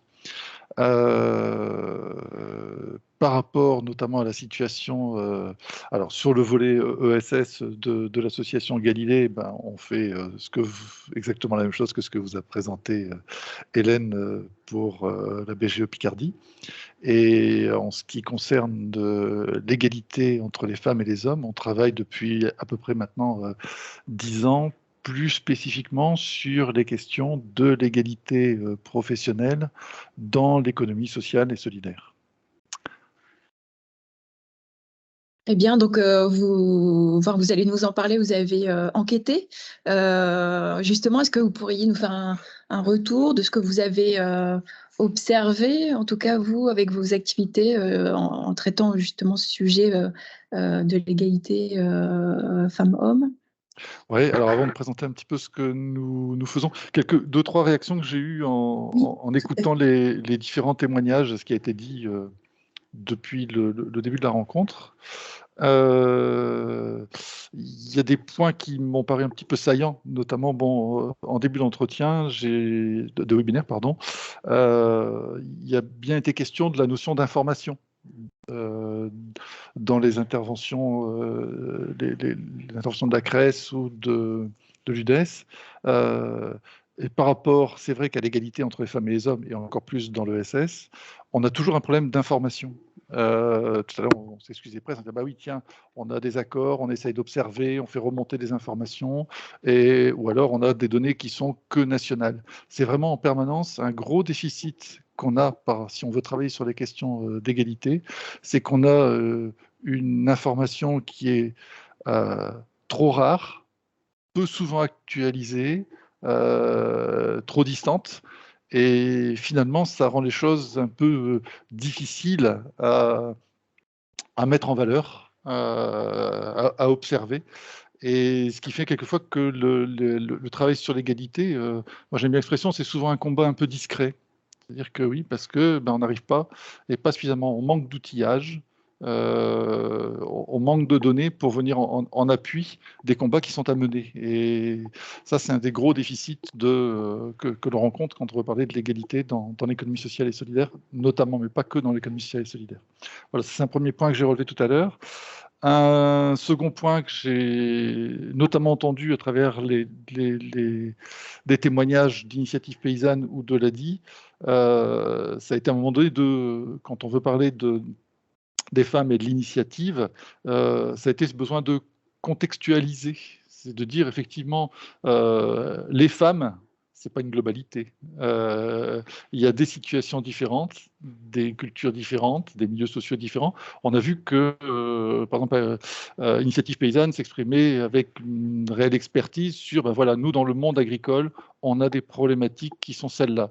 Quand l'ADI s'exprime, c'est de dire, ben, nous, aujourd'hui, dans l'initiative en matière de création d'activité, il y a l'auto-entrepreneuriat, la micro-entreprise, font que ça s'est développé à tel niveau, et on est sur des problématiques qui peuvent être différentes les unes des autres, qui, effectivement, si on veut travailler le sujet, si on veut être plus performant sur le sujet, doivent être appréhendées, analysées. On ne peut pas dire les femmes, voilà. Mais les femmes dans des situations, dans des lieux. Si on s'intéresse au quartier politique de la ville, ça sera encore une autre dimension qu'il faudra appréhender. Enfin bref, faut toujours analyser les contextes dans lesquels on se situe. Et ça a bien été mis en valeur tout à l'heure. Voilà, ça c'est 2 points qui me sont revenus. Troisième point qui est revenu en termes dans les témoignages, parce qu'il est pointé, mais à chaque fois qu'on évoque le sujet, ça revient, par tous les techniciens qui travaillent avec des publics féminins, c'est cette question de manque de confiance, de syndrome de l'imposteur, etc., qui sont observés de manière extrêmement récurrente, qui montrent juste à quel point on est sur des questions qui relèvent de dimensions beaucoup, beaucoup plus larges que le moment de l'accompagnement d'un projet, et beaucoup plus en profondeur que ça. Et je crois qu'effectivement, ce qu'on voit là, quand on dit bah oui, il y a un manque de confiance, nous, dans la création d'activité, on est confronté à un manque de confiance des femmes. Bah, d'où il vient ce manque de confiance? Comment il s'est construit dans notre société? Où s'est-il construit? À quel niveau? Comment il se construit encore? Comment tous les jours, pour les femmes, c'est quelque chose qui est... il y a des éléments qu'elles rencontrent qui les amènent à ça. Donc c'est tout ce questionnement. Je pense que si on veut réellement travailler le sujet et réellement s'investir le sujet, il ne faut pas se contenter de cette partie visible de l'iceberg, mais il faut aussi s'intéresser aux questions d'éducation, de culture, d'organisation sociétale, d'organisation sociale. Enfin, ça renvoie à une quantité de questions sur lesquelles il faut impérativement travailler. Voilà. Ça, c'était quelques remarques sur ce que j'ai pu entendre et moi les réactions que ça m'inspire. J'ai aussi ici, dernière chose, j'ai aussi entendu pas mal de choses dans les solutions. Enfin, c'est même un petit peu la solution qui revenait régulièrement, c'est-à-dire de se dire pour avancer avec les femmes et construire des choses, on fait souvent appel au groupe. Et parce que le groupe permet de s'identifier à d'autres, parce que le groupe a des fonctions un petit peu libératrices de la parole, d'échange, de reconnaissance, etc. Donc effectivement, c'est un bon moyen de permettre aux gens, et notamment aux femmes, d'oser, de prendre confiance en elles. Voilà. Après, c'est poser cette question un petit peu en filigrane à un moment donné de est-ce que les groupes doivent être mixtes ou pas être mixtes? Là-dessus, moi, ma réponse, c'est ça doit être appréhendé, c'est du cousu humain. C'est-à-dire que pour avoir travaillé X fois sur le sujet avec X associations ou X structures différentes, que ce soit des centres sociaux, des associations qui interviennent dans les quartiers, etc., il peut y avoir des passages dans un cursus pédagogique où la mixité peut être nécessaire. Il peut y avoir d'autres moments où la non-mixité s'impose. Voilà, parce qu'elle sera plus efficace. Donc ça, c'est effectivement toujours quelque chose aussi qui doit être réfléchi, mais il n'y a pas de réponse toute faite pour dire, voilà, quand on travaille avec des groupes, quand on cherche à mettre les gens en groupe pour libérer cette parole, pour que des choses existent, pour que les gens prennent confiance, mixité, non-mixité, il n'y a pas de réponse globale, c'est toujours des réponses adaptées à chaque contexte et à chaque parcours sur lequel on se situe. Eh bien, super, merci d'avoir relevé justement ces points saillants et d'avoir apporté votre regard par rapport au témoignage. On voit bien en tout cas qu'effectivement, il y a du cousu humain là-dedans, il y a aussi à recontextualiser à chaque fois les situations. En tout cas, un grand merci. Donc justement, je reviens à ma question. Est-ce que vous pourriez expliquer ce que fait Galilée, sur quelle thématique finalement il faut aller, comment il faut lever les freins, voilà, sur quoi il faut travailler pour faire avancer le sujet, le schmilblick. Il faut travailler sur beaucoup de choses. Déjà dans l'ESS, il faut savoir qu'on a un problème. Dans l'ESS, on a un problème par rapport à l'égalité, c'est que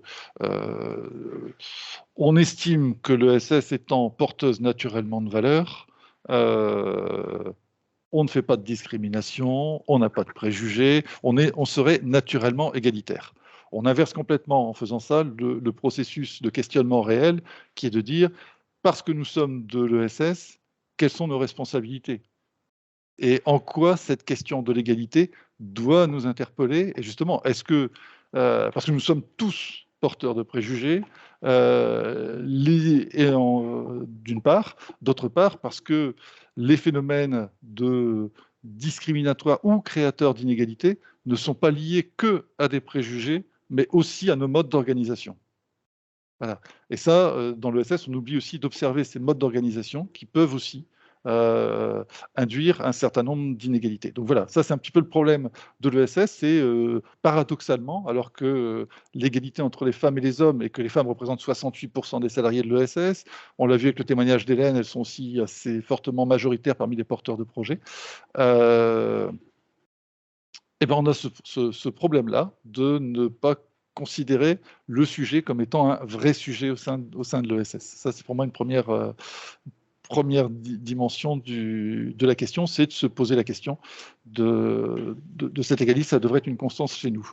Se poser la question, ça veut dire aussi, si on veut travailler sur le sujet à l'extérieur ou avec nos publics, c'est de commencer par le faire à l'interne. Un moniteur de ski qui n'aurait pas appris à faire du ski lui-même ne serait pas un très bon moniteur de ski. Bon, chez nous, c'est un petit peu pareil. On a quelquefois tendance à dire « Ah tiens, il y a beaucoup d'associations, de structures de l'ESS qui disent on va faire des actions en faveur des femmes, mais est-ce que dans notre mode de fonctionnement interne, on s'est posé la question de savoir si notre structure, notre organisation, les relations sociales au sein de la structure sont réellement égalitaires ?» Ça me paraît aussi une nécessité et un préalable. Grosso modo, c'est comme une psychothérapie, il faut commencer par la faire sur soi-même avant d'aller vers les autres. Voilà, c'est la démarche des psychiatres. Je crois que c'est un peu ça aussi. Si on veut travailler sur l'égalité, ça me paraît être une nécessité indispensable. Voilà quelques données pour moi qui sont clés pour démarrer. Après, agir pour l'égalité. Alors oui, il faut y référence tout à l'heure à une enquête qu'on a fait, nous, auprès d'une vingtaine de femmes responsables d'activité de l'ESS il y a 1 an et demi maintenant.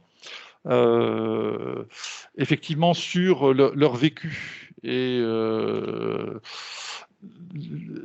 d'ailleurs, j'en fais une parenthèse là-dessus. Galilée réalise des documents pédagogiques et qui sont accessibles sur notre site internet, mais j'en parlerai un petit peu après. Donc, vous pouvez aller sur notre site internet et vous pouvez télécharger tous les documents que je peux évoquer au fil de mon témoignage. Voilà. Donc oui, on a fait une enquête auprès des femmes et on s'est aperçu auprès de ces femmes. Alors déjà, ce qui peut peut-être expliquer, je vais juste insister sur cette dimension-là, quelquefois quand on évoque le manque de confiance, c'est que parmi ces 20 femmes qu'on a questionnées, absolument toutes nous ont dit « je n'ai pas, dans mon parcours de formation, mon parcours professionnel, si je n'ai pas vécu de discrimination à proprement parler, j'ai à un moment ou à un autre été victime de préjugés ». Et ça existe. Et quand on leur demande ça provoque quoi ces préjugés? Alors ces préjugés qu'on a pu classer avec elles en 3 catégories, les préjugés qui consistent à abaisser, ceux qui visent à discriminer et ceux qui visent à sexualiser. Et toutes ces femmes qui avaient témoigné dans notre enquête témoignaient à un moment ou à un autre, elles ont été confrontées à ça, avec des choses qui sont parfois très, très sensibles. Et en disant, mais finalement, on se retrouve, nous, femmes, parce qu'à un moment ou à un autre, on est toujours confrontés, dans une circonstance ou dans une autre, à affronter ces situations-là. On est toujours dans le devoir prouver quelque chose. On est toujours dans oser être. Et même si on se croit forte et même si on pense avoir dépassé ça, il y a toujours cette espèce de challenge, et c'est un peu comme une épée de Damoclès, cette peur de se planter qui vient de ça, qui vient de ces phénomènes-là. Donc je pense aussi que ça, c'est quelque chose aussi sur lequel on doit être très vigilant. C'est-à-dire qu'il n'y a pas que les dimensions éducative, historique, etc., où c'est pas du tout naturel chez les femmes de se sentir moins fortes que les hommes, voilà. Mais il y a des choses dans nos relations sociales qui font que ça se construit aussi dans les parcours professionnels. Voilà. Alors, témoignage peut-être plus positif là-dessus, sur ce que ces femmes ressentaient par rapport à l'ESS, qui avait des responsabilités. Elle disait, dans l'ESS, ce que je disais un peu en introduction, les acteurs ont tendance quelquefois à nier l'existence d'inégalités. Or, elles existent, et, y compris dans les comportements, qui sont parfois ancrés sans que les gens s'en rendent compte. Autre observation qu'elle faisait, c'était de nous dire aussi, c'est que les échanges sur l'égalité existent parfois dans l'ESS, mais c'est trop souvent à un moment donné. On s'acquitte d'un débat, on l'a fait une fois, et puis on n'en parle plus. Or, si on veut progresser vraiment vers l'égalité, c'est quelque chose qui doit devenir une façon de gérer, une façon d'appréhender le fonctionnement de la structure elle-même. Voilà. Et puis, troisième niveau qui était observé parmi les déficits de l'ESS, parmi ces femmes, en dehors des choses qui ont été relevées tout à l'heure, sur les inégalités salariales, etc., c'était le fait que dans l'ESS, on est souvent organisé entre deux niveaux de structuration, un, le pôle des salariés, et deux, le pôle des bénévoles, et que très souvent, si les questions d'égalité peuvent être abordées ou s'abordent au niveau des salariés, c'est très dur de l'aborder au niveau des bénévoles, parce qu'on a encore beaucoup d'associations, de structures qui sont constituées de vieux mâles blancs de plus de 50 ans, dont malheureusement je fais partie.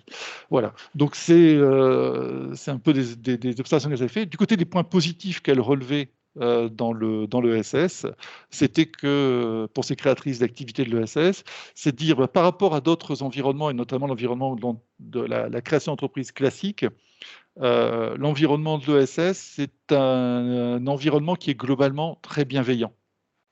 Et ça, c'est quelque chose de très positif, qui est très bien vécu. Deux, c'est un environnement, l'ESS, dans lequel il y a des réseaux. On crée des liens, et se crée des liens entre structures.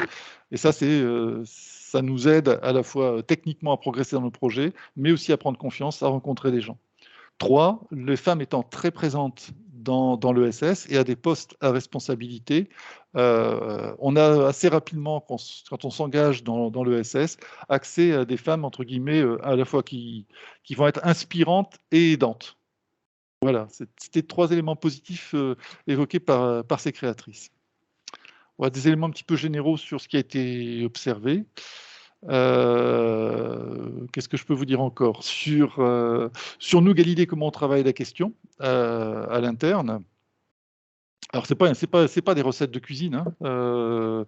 C'est beaucoup de choses qui font qu'on va pouvoir travailler sur l'égalité, mais si je me mets dans un travail par rapport à une porteuse de projet de création d'activité, qu'est-ce que ça veut dire, nous, de notre côté, avoir un engagement égalité par rapport à cette porteuse de projet? Déjà, c'est qu'on va l'affirmer et on va l'afficher. C'est-à-dire que quand elle vient dans les bureaux de Galilée, elle doit voir que c'est important pour nous. On a des affiches, on a des documents, et de dire, oui, ici, on souhaite agir. C'est quelque chose qu'on prend en compte. Ça me paraît déjà important. Deux, on travaille beaucoup sur la place de l'expression des gens, dès qu'ils arrivent. Les laisser s'exprimer, les laisser exprimer ce qu'ils sont, comme ils le sont, leur relation au projet, les difficultés qu'ils ont pu avoir. Ça nous semble être quelque chose de clé, et notamment pour les femmes, pour avancer vers un projet de création d'activité de l'ESS. Trois, on a beaucoup d'échanges au sein de l'équipe des salariés, des techniciens, sur l'accompagnement, parce que quelquefois, sans s'en rendre compte, on va renvoyer sur un porteur ou une porteuse de projet nos propres stéréotypes sans s'en rendre compte. On va renvoyer des choses. Et donc, dans ce cas-là, c'est le travail en équipe qui peut nous permettre d'apporter des corrections. Voilà, donc ça, c'est aussi une clé qui est importante. Bien entendu, avec les porteurs de projet, il y a aussi des choses qui sont de l'ordre de la méthodologie technique dans le projet lui-même. Par exemple, quand on a affaire à un collectif, on va travailler sur, au niveau de ce collectif, les temps de parole. Est-ce que quand c'est un collectif porté notamment par des hommes, des femmes, on va être vigilant à ce que quand on anime une réunion, une rencontre, un temps de groupe, eh bien, que cette parole, elle soit effectivement partagée. Voilà. On va travailler sur, assez rapidement aussi sur les questions d'argent. Par exemple, s'il y a plusieurs porteurs de projets, quelles sont les attentes des uns et des autres? Parce qu'on sait très bien que les hommes osent en général plus facilement et plus rapidement que les femmes partage de l'échange sur l'égalité. Ça, c'est une chose qui est à travailler à peu près dans toutes les structures de l'ESS. C'est-à-dire que si on veut en faire un vrai sujet, ça ne peut pas être le sujet qu'on met de côté, qu'on en renvoie un peu de temps en temps seulement et qu'on confie à une seule personne en disant « elle, c'est la militante ». On a bien compris le message en tout cas, et c'est vraiment une question à diffuser, et déjà rien qu'en interne en tout cas, et à partager entre tous les membres, et puis voilà, que tout ça se diffuse. Un grand merci Jean-Paul pour tous ces éléments, ton regard en tout cas sur les témoignages encore une fois, et puis les ressources que vous pouvez retrouver sur le site de Galilée et qu'on repartagera voilà, à l'issue de ce webinaire.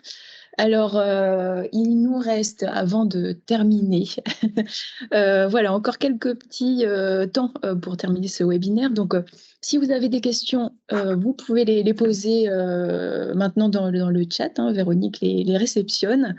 On aura un tout petit temps de sondage, vraiment, ce sera 5 minutes, et puis un temps de conclusion par Amandine, notre collègue. Il essaie de respecter l'heure, on est bon. Voilà, pour clôturer ce webinaire, je vais laisser la parole à Amandine. Voilà.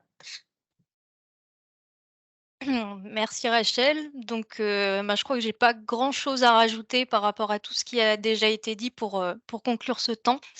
Donc, un grand merci pour la qualité des interventions qui sont bienvenues, comme on le souhaitait, nous éclairer un petit peu autour des enjeux liés à l'appui à l'entrepreneuriat des femmes.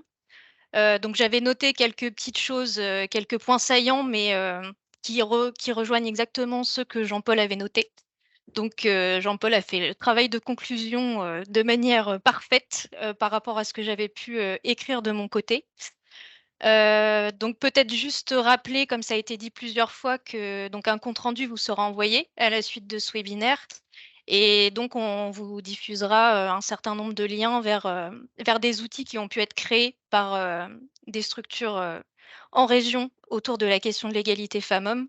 Donc, ça peut être des guides de bonnes pratiques pour favoriser l'égalité, des outils pour valoriser les femmes à travers des portraits ou des témoignages, ou des outils de sensibilisation aux stéréotypes. Enfin, voilà, il y a un florilège d'outils qui sont disponibles autour de cette question de l'égalité femmes-hommes dans l'ESS. Donc, on vous diffusera tout ça. Et puis, du coup, merci de bien nous indiquer dans le sondage si vous voulez qu'on partage des informations sur des actions ou des événements que vous pouvez mettre en place autour de ce sujet-là. Puisque, évidemment, nous, en tant que CRES, on n'est pas là pour se positionner en tant qu'experts de ces sujets-là, mais bien pour capitaliser et diffuser la connaissance autour de certains sujets, et avec l'objectif de sensibiliser à différents enjeux, de faire évoluer les pratiques, et donc de soutenir le développement de l'ESS, et donc aujourd'hui en incluant la perspective de l'égalité. Donc voilà, un grand merci à tous les participants et participantes, et puis au plaisir de continuer à échanger autour de ces questions-là lors de prochains événements ou de prochaines rencontres.